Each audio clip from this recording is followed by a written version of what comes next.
4-1 pelo lado do Ceará. Você tá bem aí nos clássicos, né? Não, mas eu já perdi também. Hoje eu ganhei, mas eu já perdi. Eu acho que existe até um equilíbrio em relação, se eu não me engano, hoje foi o meu 9º clássico, então eu já ganhei, já perdi, já empatei. Isso faz parte da carreira de qualquer treinador. Eu acabei de falar agora também que quando se perde, o mundo não se acaba não. Que você ainda tem uma sequência de competição pela frente. Hoje a gente ganhou, estou muito feliz, os jogadores cumpriram aquilo que a gente treinou, que a gente mostrou para eles antes do jogo, conseguiram neutralizar bem o adversário e a gente conseguiu o resultado. Mas a gente ainda tem muita competição pela frente, vão vir outros clássicos aí, a gente tem que se preparar e fortalecer nossa equipe para a sequência não só do Campeonato Estadual, mas principalmente Copa do Nordeste e Copa do Brasil, que quarta-feira a gente já tem uma guerra lá dentro de Brusque. Como é que tu analisa taticamente a tua equipe no jogo de hoje? Eu falei aqui o seguinte, antes de falar com vocês aqui para a televisão, que eu fiquei muito satisfeito com a postura da equipe. Eles foram muito fiéis ao plano de jogo que nós montamos, seguiram à risca todas as situações e nós conseguimos, através dessa fidelidade, essa entrega e o entendimento dos jogadores da importância de vencer o clássico para a gente continuar a nossa caminhada, nós conseguimos vencer por merecimento. O adversário até começou melhor, impôs um ritmo muito forte no início do jogo, a gente demorou um pouquinho, errou algumas situações, principalmente de transição, e começou a dar contra-ataque para eles, mas depois que a gente conseguiu encaixar e controlar melhor o jogo, aí o jogo ficou igual e acabou a criação das oportunidades pesando a favor do Ceará, que a gente conseguiu abrir 2-0, aí eles desestabilizaram um pouquinho, e no segundo tempo, com a expulsão do Gustavo, aí ficou muito difícil jogar com um jogador a menos um clássico. Quase 45 minutos, perdendo de 2-0, a gente só fez controlar, e aí eu acho que a gente cometeu um pecado, que a gente vai precisar melhorar. Num clássico, quando você tem a oportunidade de matar o jogo, e nós tivemos várias de enfrentamento do Arthur, enfrentamento do Elton, e a gente tem que definir o jogo, porque fazendo um 3-0 aí acabava realmente o jogo de verdade, que o adversário não teria mais ímpeto, no caso, para tentar empatar. Mas o jogo 2-0 fica um jogo sempre muito tenso. Fortaleza poderia ter feito um gol, ter diminuído. Rogério, grande abraço, viu? Sucesso, tá bom. Um abraço, valeu.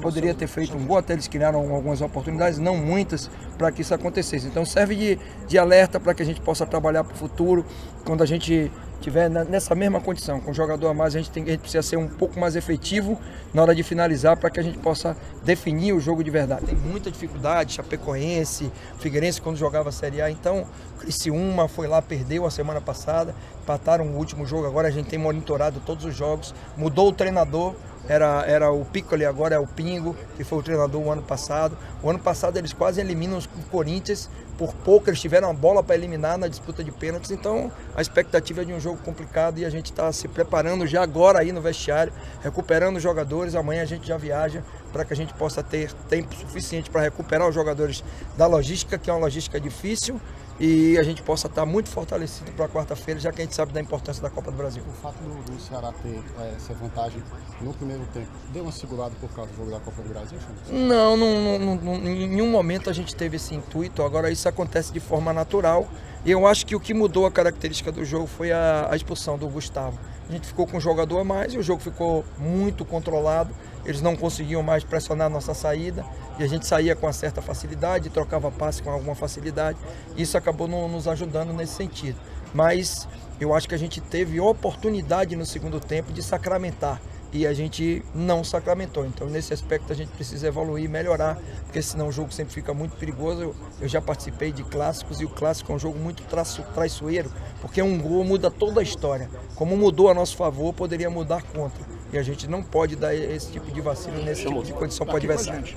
A vantagem de empate em Brusque é importante? Sim, pelo menos isso, né, cara? Pelo menos isso na primeira fase, porque na segunda não tem mais empate. Você joga na casa do adversário e o empate vai para os pênaltis. Foi o que aconteceu com Corinthians e Brusque. Mas pelo menos você tem essa vantagem. Mas você já conhece a minha forma de trabalhar, eu não jogo para empatar. Eu acho que quem joga para empatar perde. Eu sempre disse isso. E a gente, o ano passado, conseguiu tornar o Ceará um dos melhores visitantes pela essa nossa postura. Jogar sempre para ganhar. Jogar para ganhar não significa você se expor, se abrir. Muito pelo contrário. É você fazer o jogo correto. É você fazer o jogo consistente. Agora ter a ambição de que você pode ganhar o jogo. Porque quando você vai para empatar, você joga por 2 resultados, empatar ou perder. Então a gente sabe que tem uma vantagem, mas não vai abdicar de jogar, de entrar no campo do adversário, de propor, porque é a característica também da nossa equipe e a gente não vai abrir mão de jogar dessa forma. O que te passaram em relação ao Luiz Otávio? O Luiz Otávio foi cãibra, não tem lesão, não tem contratura, inclusive foi medicado já no vestiário aí e deve viajar normalmente, amanhã não houve qualquer tipo de problema. É sobre o Luiz Otávio e o Andrigo, jogadores que voltaram. O que você achou da atuação deles? O que você tem dos 2 jogadores? O Luiz Otávio muito bem, seguro, antecipando, ganhando todas as bolas praticamente. Era um jogo onde a gente sabia da importância dos zagueiros pelo posicionamento do Gustavo, pela mecânica do Fortaleza. E ele foi muito bem até a hora que ele sentiu o cãibra, treinou pouco essa semana, a gente preservou. E ele nunca sentiu, foi a primeira vez, e a gente acabou fazendo a substituição do Patrick. O Andrigo fez um jogo muito tático hoje.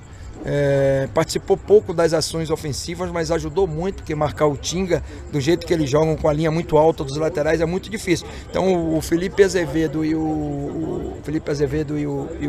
o Andrigo fizeram um jogo muito tático, de recomposição, de marcação forte. E tá de parabéns os 2 jogadores pela superação. O Elton também teve uma semana difícil, né? Sentiu tendinite, ficou fora do jogo de terça, aí fez um gol na quinta, aí eu tirei depois do gol. Hoje aqui aproveitou a oportunidade que teve no clássico, fez um gol também. Então tinha até uma dúvida, né, se eu colocava ele ou colocava o Arthur, mas eu acho que a minha decisão foi muito feliz e a estrela do Elton brilhou e foi bom para todos nós. 3 dias de novo para um jogo, quarta-feira, né? Isso é tempo hábil para recuperar esses jogadores ou você terá que mexer obrigatoriamente? Minha fisiologia é que vai determinar isso para mim. A minha ideia é acompanhar a partir de amanhã, na reapresentação, a condição desses jogadores.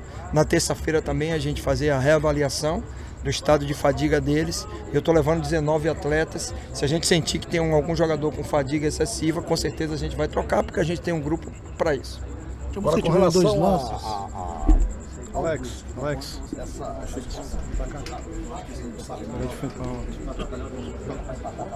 Perder, mas o que você tem do teu adversário para continuar impondo a tomada de jogar? Não, a gente já tem uma análise muito interessante. Eu tenho praticamente todas as escalações, já tenho muitas situações em relação à postura do adversário, o sistema que eles jogam, característica dos jogadores. Tem muitos jogadores que são conhecidos também aí no mercado. A dificuldade que é em jogar em Brusque, eu já joguei em 2010 lá com o Avaí, quando eu trabalhava no Avaí.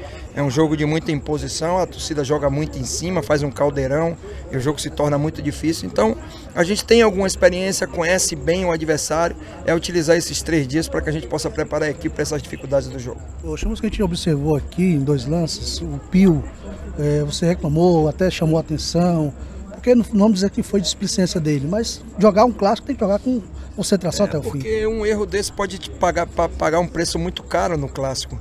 E ele estava desgastado, ele estava fadigado, natural, até porque o plano de jogo ele estava muito inserido no primeiro tempo, quase que 100% das ações. O jogo era muito ali do lado dele e isso acaba trazendo um desgaste para o atleta. A gente entende isso, mas não pode correr risco, não pode errar algumas situações que vão proporcionar alguma oportunidade para o adversário. Porque, como eu falei anteriormente, um gol no clássico faz toda a diferença. O que a vitória no clássico significa para o restante do trabalho, da temporada? A gente costuma dizer que no futebol brasileiro, quando você ganha no final de semana, você compra uma semana de tranquilidade. O clássico, eu digo que até o próximo clássico, você vai ganhar uma certa tranquilidade para trabalhar. Não que os próximos resultados estejam garantidos, muito longe disso. A gente vai ter que trabalhar muito para vencer e para passar lá em Brusque. Mas vencer um clássico é muito importante no fortalecimento da confiança, principalmente do torcedor, do trabalho da diretoria, manter nossas convicções na alternância dos jogadores. E isso tudo agora vai ficar um pouco mais claro, o torcedor vai entender melhor por que nós não expomos os nossos jogadores em jogos anteriores, pensando muito nesse jogo de hoje e no jogo de quarta-feira. E no final de semana alternar de novo, porque senão os jogadores não aguentam e a gente acaba estourando ou perdendo performance. Mas foi muito importante essa vitória.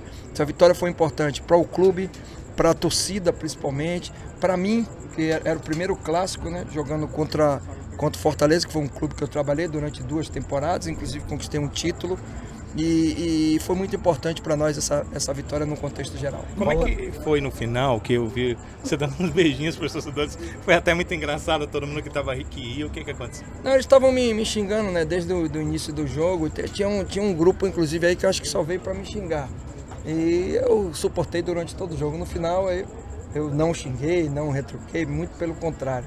Mas saí sorrindo e agradecendo e pedindo que eles continuassem me xingando também da mesma forma. O teu adversário da quarta-feira, a gente poderia colocar que vai ser o jogo do Ceará, um time mais técnico, contra um Brusque, um time mais de força física, de marcação, é por aí ou não?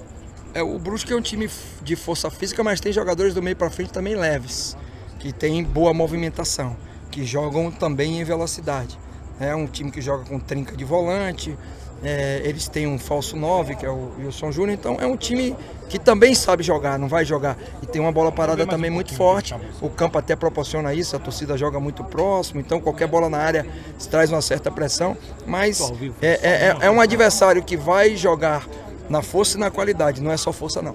Só estávamos já conversando aqui, porque eu voltei a estar ao vivo, Chamusca, sobre esse jogo contra a equipe do Brusque. Você falou já um pouquinho do adversário, eu vou trazer amanhã dentro da nossa programação. Mas queria que você falasse pra gente sobre esse jogo, particularmente numa questão. É um jogo só, né? Não tem uma outra situação. O jogo eliminatório a gente tem que passar. Então, hoje eu já falei, inclusive, no vestiário, depois do jogo. E futebol é assim. Quando a gente ganhou um clássico foi importante, principalmente para o entorno, e que nosso torcedor, para vocês da imprensa, mas quarta-feira a gente já tem outro jogo, não dá para ficar comemorando, nem se lamentando também quando não tem um resultado. E a gente já começou a recuperar os jogadores, já fiz lista de relação de atletas, já viajamos amanhã de manhã, então continuar o trabalho e investir tudo nesse jogo, já que é um jogo eliminatório. E Copa do Brasil é uma competição muito interessante de você avançar. Em 2013 eu consegui chegar às oitavas de final com o Salgueiro, um time de baixo investimento, através de análise, através de estratégias e procurando utilizar todos os jogos assim com a doação muito grande. Então é isso que a gente tem trabalhado com os jogadores, para chegar muito forte lá para o jogo de quarta-feira. E se precisar colocar gasolina, jogadores com sangue novo, a gente tem um grupo que nos dá essa condição. Obrigado. Um fato curioso, só para a gente fechar, e o tabu que foi quebrado hoje, do Ceará no Fortaleza, começou com você, não foi? É interessante, eu já tinha observado em 2015, começou essa porque na verdade eu nem sei o número de jogos. O ano passado eu sei que teve apenas um jogo, né? Não sei como é que foi em 2016, que eu não trabalhei aqui, trabalhei fora, trabalhei no Sampaio Corrêa, na verdade. Então também não são muitos jogos, se eu não me engano, é um número pequeno de jogos. E vou te falar com toda sinceridade, em momento nenhum nós utilizamos essa coisa do tabu para motivar os jogadores. Eles podem até ter escutado aí de torcedor, escutei muito de torcedor, ontem inclusive eu saí para almoçar com minha esposa e vi alguns torcedores falando, que eu nem sabia na verdade desse retrospecto, mas em nenhum momento foi utilizado como uma alavanca de motivação ou coisa que o vale. A gente sabia da importância do clássico e trabalhou muito para vencer e estou muito feliz por ter conseguido. Obrigado.